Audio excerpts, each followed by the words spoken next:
Hello everybody, it's ya boy the Cauterizer here, and I'm back with another loadout guides and tip video. This time I'm going to show you my tank.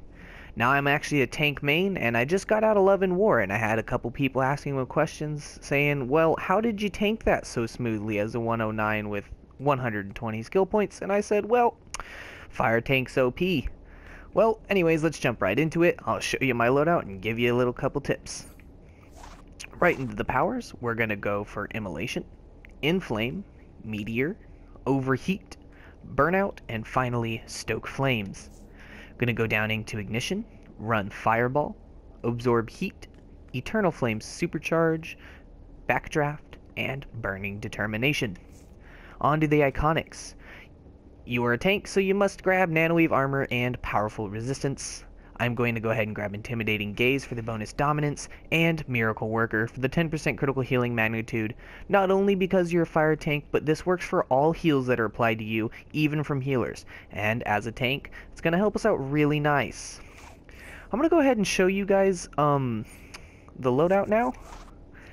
So first I'm rocking Absorb Heat, next is Burning Determination, finally next Backdraft, Stoke Flames, Burnout, and Eternal Flame Supercharge.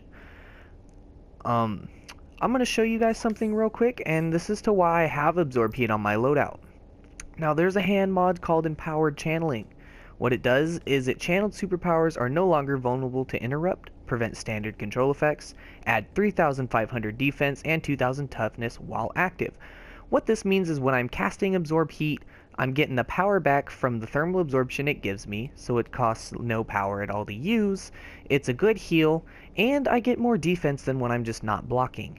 Comes in really nicely, it's good to taunt long range adds, and this is a really nice ability. If you don't feel like running Absorb Heat, Inflame is a really good viable option for that passive 10% control resistance, and it lights yourself on fire, so while you're blocking, you're continuously pulling aggro. It's a really nice thing to do.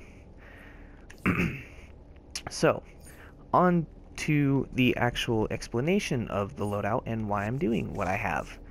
Now, in my honest opinion, you don't need Amazonium Lasso, you don't need low pressure. If you need those pulls, it's probably because you haven't practiced enough with Backdraft. All I need is Backdraft. It works perfectly. I don't need any other pulls. I've never need any other pulls. You should be able to position your character around well enough to be able to use Backdraft. If you have to use the other two, I kind of feel bad for you, but everyone needs to learn at their own pace, and eventually one day you'll get to the point where you realize you don't need those other pulls because they're really not that effective anyways. I've had some people give me valid arguments saying that the reason why they use Amazonium Lasso is because it's a single target taunt, but everything that you do as a tank that's a might damage ability is a taunt. And since we're a fire tank, our dots will taunt, and our Backdraft is a relatively low cooldown, and so is Absorb Heat, and we can just taunt with those ourselves. We don't really need anything else. So, and this allows us to free up other things in our loadout and just become more unstoppable as a tank. So again, Absorb Heat with that hand mod is going to make us immune to CC. We're just going to stand there and keep sucking in health and just slurp it up, all that goodness, and you're going to be really tanky. Low power cost, especially if you hit weapon mastery with it, you're actually gaining power in the end with it. So it's pretty much a free heal that you have on your bar that you can just spam, and again, it's a long range taunt, so you can sit there, for example, in Love and War and pull that one stray ad to taunt them and get them to walk back close enough to you to where you can just backdraft them right in. Burning Determination is crucial. Your job as a tank not only is to taunt ads and keep ads off of your party, but a lot of tanks neglect the fact that control resistances are a thing in the game, and those are really important. I've seen many raids wipe because a tank didn't properly use their control resistances to the max effectiveness, and control resistances just all in all allow you to be a douche. You can do what you want, you can push your way through groups, and you're immune to CC, and I mean, who doesn't like that? Burning Determination, when you activate it, will set other enemies on fire around you, which will help you aggro them and help you with your other power interactions like healing yourself with Absorb Heat and Backdraft. It will also heal you instantly, break you out of effects, give your raid control resistance, and heal you every time you're hit for the next 10 hits. Well, it's not every time, but it'll heal you up to once a second for 10 hits, which is really nice. It's a really strong heal, low power cost, with a moderate cooldown. I believe about 8 seconds. Next is Backdraft. This is our pull. It's pretty much like Epicenter for Earth, you know. It pulls anything that's around you to you in the center.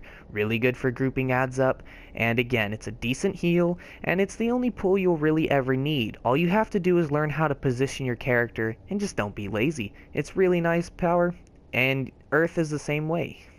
Earth you can play with just Epicenter if you want. Works out really nicely. Stoke Flames. This is a really big heal we have, and with the recent buffs to fire tanking as well as burning determination, this is a monster power. This will allow us to instantly pop a heal on ourselves and heal over time. It's a really strong heal, and it will also apply burning to everything around you as well as burning determination. So it helps you keep that aggro rocking, helps you keep everything on fire so you can keep on healing and you can keep that aggro up strong. Nextly we have Burnout. Burnout is your second control resistance. This is one of the reasons I actually like playing a fire tank over an earth tank. Although Earth is my second favorite tank behind Ice, Burnout is really nice because a lot of people don't understand how good it really is. One, it's a control resistance, like I said. The heal isn't as powerful as I believe it should be, but it's still a really good ability for that control resistance to the raid. And again, being a tank, control resistance is a huge part of how you play your role. Control resistances are really overpowered, honestly. Now, Burnout also has a mechanic, it'll push enemies away from you.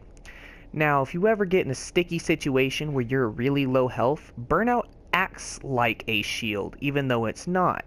What it'll do is it'll push adds away from you for about 10 feet and give you about 2 to 3 seconds of breathing room, which is enough to get yourself healed right back up to full and reset everything.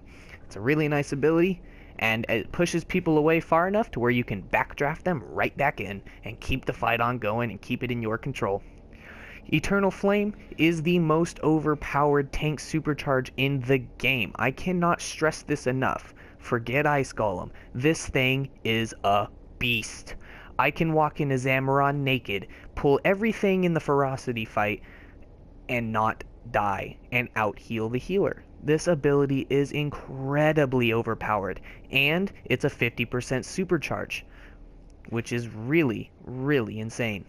It applies burning to everything around you, increases your max health pool. It does not stack with your trinket, so don't think that you can pop a trinket and this at the same time and just become ridiculously unkillable. Although it does that all on its own. Save your trinket for after this is done. This will increase your health pool, and every time you're hit, it will heal you for a lot. It's like a super strong burning determination that lasts for about 20 seconds. And it gives your entire raid control resistance. Again, I honestly believe this is one of the most overpowered abilities in the game. It's really nice to use. I love this thing. You can pull anything you want and never die. I know that I'm not a DPS right now, but I'll still show you guys somewhat of the rotations and things that you can do with fire. I'll be uploading a video of me running Love and War and maybe Zamoron so you guys can see some of the self-healing I do. I'm able to pull about 1.5 million heals in about 10 to 20 minutes, depending on how much the other healer's healing me. And there's been often times where I've been able to just straight out heal the healers healing me. Even though they get an 80% healing buff on me, I've been able to out-heal them pretty easily. It's a really fun thing to do, and it gives you something else to do as a tank. Most people say tanking is boring, but I mean, why not make a game out of trying to out-heal the healer that's healing you? It makes you look really cool, and it's a fun thing for you to do. Gives you another little goal as playing a tank, so you're not just sitting there blocking. It's pretty cool. So again, I'll show you this absorb heat. That blue fires the thermal absorption rocking, but again, it's not giving me power because nothing's on fire. You have burning determination. When you're blinking white and black like that, white and back to your normal character color, that means your control resistance is up for the raid. And again, control resistance is permanent immunity to all crowd control effects for a short duration. And again, like I said, that's really crucial to knowing how to do it as a tank. Backdraft is your main pull. I can pull everything like that. I can group these guys up. I can suck them all into the center. Stoke Flames will also instantly heal me. It'll light everything on fire. Pull everything with Backdraft. And Absorb Heat. See, there's the power back mechanic right there. 519. Works really, really well. I'll go ahead and show you Burnout so you guys know what the distance is. Pops things out about that much. And as you saw, it was about a 2.5 second window of nothing really being near me, which again, like I said, is really nice because it allows your healers to heal you up in a crucial situation. It gets you up out of control effects. It's just a really nice ability, even though it's not like Shatter Restraints or whatever from Ice that gives you a shield or invincibility. It pretty much is an invincibility, all on its own, just because of that knockback. It's very nice. Eternal Flame, like I said, it's pretty much a super enhanced steroids version of Burning Determination that lasts 20 seconds. And that's pretty much it for the loadout, guys. I'll be uploading a tank video so you guys can see the healing in action. Thank you. Like, comment, subscribe. Let me know what you think. And good luck with future tanking. I'm Caught. Out.